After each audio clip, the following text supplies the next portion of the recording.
is. There's a quiet comfort in reaching for a bowl of fruit as a late-night snack.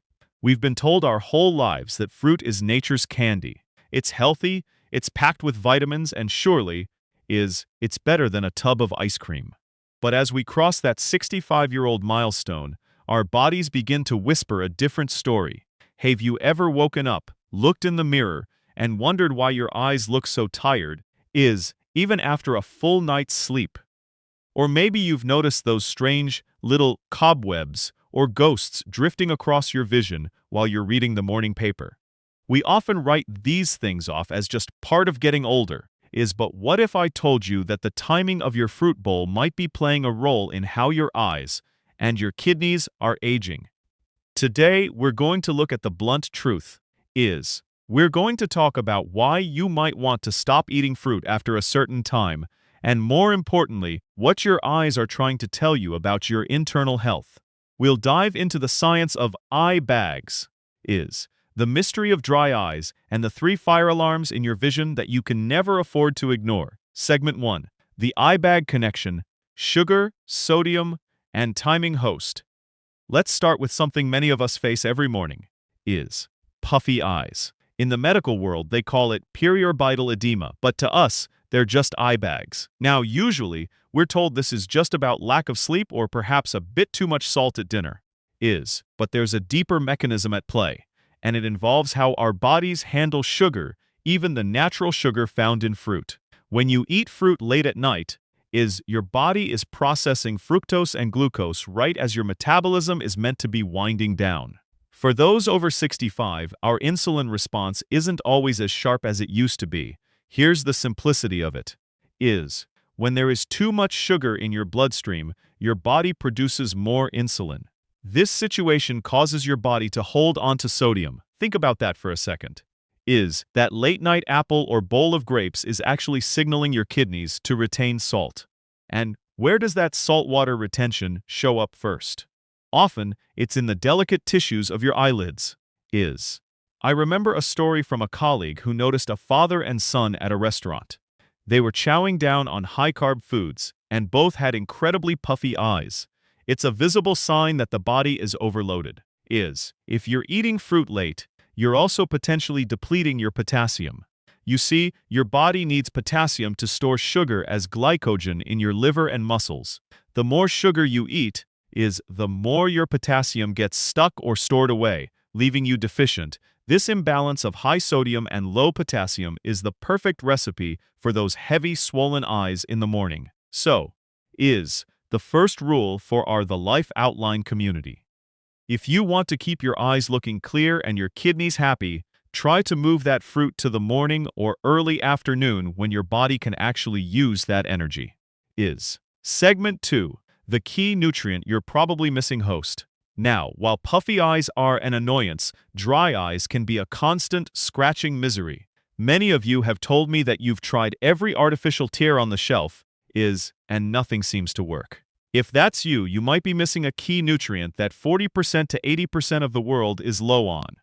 Vitamin D. It turns out vitamin D isn't just for bones. It's a powerful tool for controlling inflammation, especially in the tissues of your eyes. There are actually receptors for vitamin D right on the surface of your eye, on the cornea and the tear-producing system. When your levels are low, your tears break down faster, and your eyes can even suffer microscopic damage or staining. This is why many people find their eyes feel worse in the winter. We stay inside, we bundle up, and our skin doesn't get the sunlight it needs to produce vitamin D. Interestingly, research has shown that when people with dry eyes are given vitamin D supplements, they often see a significant improvement in tear production and comfort within just a few weeks. So, how do we fix this? Aside from checking with your doctor, you can look at your diet. Small amounts of vitamin D are found in fatty fish and eggs, but here's a human tip for you. If you like mushrooms, try slicing them and letting them sit outside in the sun for about 15 minutes to 2 hours before you cook them. They can actually produce up to 10 times more vitamin D just from that sunlight exposure. It's a simple, natural way to help your eyes stay lubricated. Segment 3. The ghosts in your vision. What are floaters? Host. As we talk about health after 65, we have to address the ghosts in the room. Eye floaters. You've seen them. Is those little squiggly lines or transparent worms that drift across your vision when you look at a blue sky or a white wall. I want to start by reassuring you. The vast majority of the time, these are harmless. They're like gray hair or wrinkles. But for the inside of your eyes, inside your eye, there's a jelly called the vitreous. When you're young, this jelly is firm, like a fresh bowl of jello. But as we age, that jello starts to liquefy.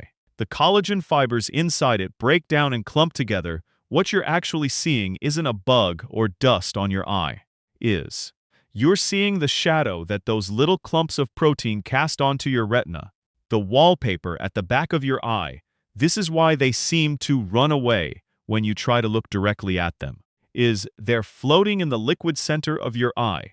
Most of the time, this is a normal process called a posterior vitreous detachment, and your brain eventually learns to ignore them. Segment 4 is the 3 fire alarms when floaters become dangerous host. But, and this is a very important but, there are times when these floaters aren't just a nuisance. There are times when they act as a fire alarm for your vision. If you ignore the wrong kind of floater for even a few hours, the damage can be irreversible. Time is vision. There are 3 specific signs you need to memorize. Think of these as your emergency checklist. Point 1 is the sudden shower or peppercorn shower. If you've had 1 or 2 floaters for years, that's usually fine. But if you suddenly see hundreds of tiny black dots, like someone shook a pepper shaker inside your eye, or like you're looking through a swarm of gnats, that is a major red flag. These tiny dots aren't dust. They are often pigment cells or even red blood cells. This happens when the vitreous jelly pulls so hard on the retina that it tears a hole, releasing a puff of cells into the eye. This is a positive Schaefer sign, and it means a retinal tear has likely occurred. Point 2 is flashes of light or lightning bolts. If you see split-second streaks of light in your peripheral vision, like a camera flash going off or a lightning bolt, your retina is under stress because the retina has no pain receptors. It can't hurt when it's being pulled.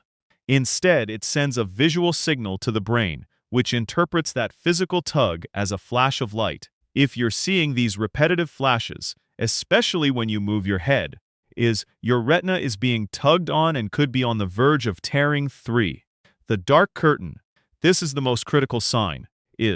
Patients describe it as a steady dark veil or a gray shadow that starts in the corner of their eye and slowly creeps toward the center. This isn't a warning sign. This is the disaster happening. That shadow is your retina physically peeling off the back wall of your eye. This is a retinal detachment. If the shadow is still in the corner, your central vision might still be saved, but you must get to a doctor immediately. Once it covers your center, you may never regain sharp vision again. Segment 5. Your action plan for healthier aging host. I know that can sound scary, but knowledge is power. By understanding these signs, you're taking control of your health. So, what's our life outline plan moving forward? First, watch the timing of your sugar. Try to avoid eating fruit or high-carb snacks late in the evening to prevent those puffy eyes and protect your kidneys. Focus on potassium-rich foods and keep your sodium in check. Second, mind your vitamin D. If you struggle with dry eyes, talk to your doctor about your levels. Spend 15 to 20 minutes in the sun when you can, or try the sun-rested mushroom trick to boost your intake naturally. Third, know you're normal. It's okay to have a few floaters. I have them, many doctors have them, but if you see that sudden shower, those lightning flashes, or that dark curtain, do not wait until Monday. Do not wait for the morning. Call your eye doctor immediately. Even on a weekend, they would rather you call than lose your sight. Conclusion host. Aging doesn't have to be a series of mysteries and worries. It can be a time of simple, meaningful adjustments. By moving your fruit bowl to the morning and keeping a watchful eye on those visual fire alarms, you're giving your body the respect it deserves. Thank you for spending this time with me today. If you found this helpful, please give the video a thumbs up and share it with a friend who might need to hear this. And don't forget to subscribe to the Life Outline for more simple human advice on living your best life after 60.